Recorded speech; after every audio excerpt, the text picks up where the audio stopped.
Hoy nos vamos a sumergir en una de las historias más fascinantes y convulsas que existen, la de cómo todo un continente se sacudió 3 siglos de dominio colonial. Es un relato increíble, lleno de batallas épicas, de líderes legendarios y sobre todo del complejo y a veces doloroso nacimiento de nuevas naciones.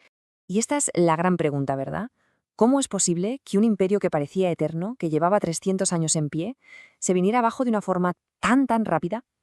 Bueno, pues eso es exactamente lo que vamos a desgranar. Pensemos un momento en esta cifra.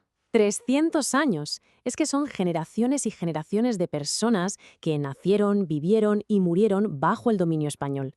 Para entender la magnitud del terremoto que estaba a punto de ocurrir, primero hay que entender la inmensidad de lo que se derrumbaba. Y para entenderlo bien, vamos a seguir este recorrido. Primero, veremos cuál fue la chispa que lo encendió todo. Luego nos meteremos de lleno en las dos grandes campañas militares, la de Bolívar por el norte y la de San Martín por el sur. Analizaremos el caso de México, que fue muy particular, lo compararemos con otros procesos y finalmente reflexionaremos sobre el legado que dejó todo esto. Y lo más curioso es que esa chispa no saltó en América, no, saltó a miles de kilómetros de distancia, en Europa. Todo, absolutamente todo, empezó cuando la propia monarquía española se vino abajo. Esto que vemos aquí es un efecto dominó de manual, pura concatenación de hechos. En 1808, Napoleón invade España y ¡zas!, captura al rey. De repente, el centro de poder del imperio se queda sin cabeza. Y al otro lado del Atlántico, las élites criollas, los descendientes de españoles nacidos allí, que a menudo se sentían de segunda, se hacen la pregunta del millón. Un momento, si no hay rey, ¿quién manda aquí? Para ellos, este vacío de poder no era una crisis, era la oportunidad de sus vidas para tomar el control. Pero ojo, no era solo una cuestión de poder, había algo más en el aire. Las ideas de la Ilustración, de la Revolución Francesa, conceptos como libertad, igualdad, los derechos del ciudadano, todo eso ya estaba circulando e inspirando a una nueva generación que ya no estaba dispuesta a aceptar el viejo orden sin más. Y ahora sí, vamos a la acción militar. Empezamos por el norte de Sudamérica, donde va a emerger una de las figuras más grandes de toda esta historia, un hombre con un sueño a escala continental. Simón Bolívar. Su apodo, el Libertador, ya lo dice todo, ¿no? Su ambición era gigantesca. No quería solo liberar su tierra, Venezuela, sino forjar una enorme y poderosa nación unificada en el norte de Sudamérica, la Gran Colombia.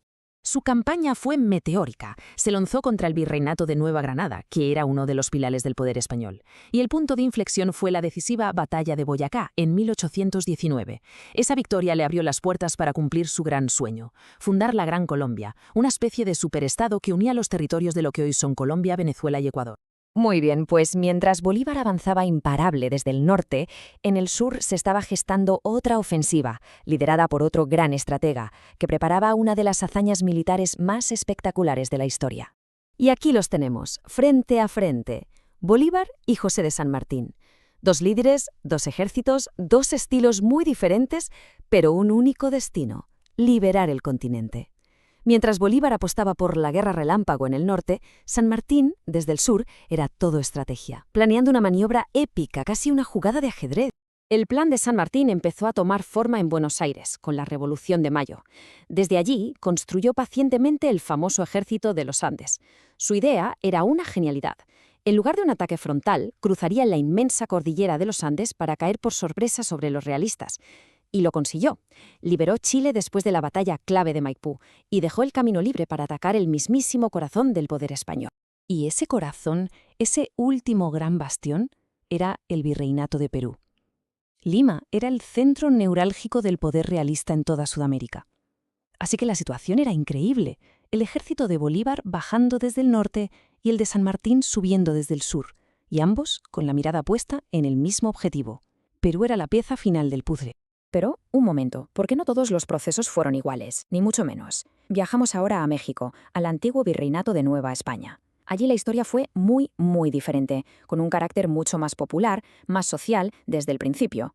Aquí todo arranca en 1810 con el famoso Grito de Dolores del cura Miguel Hidalgo. A diferencia de lo que pasó en Sudamérica, la rebelión aquí fue liderada por figuras como Hidalgo y José María Morelos y tuvo un apoyo masivo de campesinos e indígenas. Fue una lucha larguísima y muy sangrienta que, curiosamente, terminó de una forma inesperada, con el Plan de Iguala, que fue un pacto entre las élites conservadoras y los insurgentes para crear un México independiente. La lucha armada, con ejércitos y batallas, no fue el único camino. Para poner en perspectiva lo que ocurrió en la América española, vale la pena echar un vistazo rápido a lo que pasaba en el resto del continente. Y esta tabla lo resume a la perfección. Miremos el caso de Brasil. Allí, la familia real portuguesa directamente se mudó para huir de Napoleón, lo que acabó en una transición negociada, mucho menos violenta, hacia un imperio independiente. Luego tenemos el modelo de Estados Unidos, que ya había hecho su revolución y era una fuente de inspiración para todos. Y finalmente Canadá, que siguió una vía totalmente distinta, de ganar autonomía poquito a poco, pero sin romper del todo con el imperio británico. 3 modelos que nos demuestran que no había un guión único. Y así, después de más de una década de guerras sin cuartel, llegamos al final de una era y al comienzo de otra. El nacimiento de todo un continente de naciones libres. Sí, pero que se enfrentaban a unos desafíos gigantescos. El resultado fue inapelable. 3 siglos de dominio colonial español se terminaron para siempre. Un imperio se desvaneció y en su lugar un nuevo mapa político empezó a dibujarse. Pero claro, ganar la guerra fue solo el primer paso. El verdadero reto, la pregunta que flotaba en el aire para todas estas nuevas repúblicas, era ¿y ahora qué? ¿Qué significa ser americano?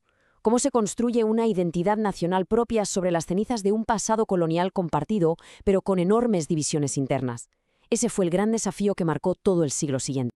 Lo que nos deja con una última reflexión casi obligada. Se acabaron las batallas, se izaron nuevas banderas, se dibujaron nuevas fronteras.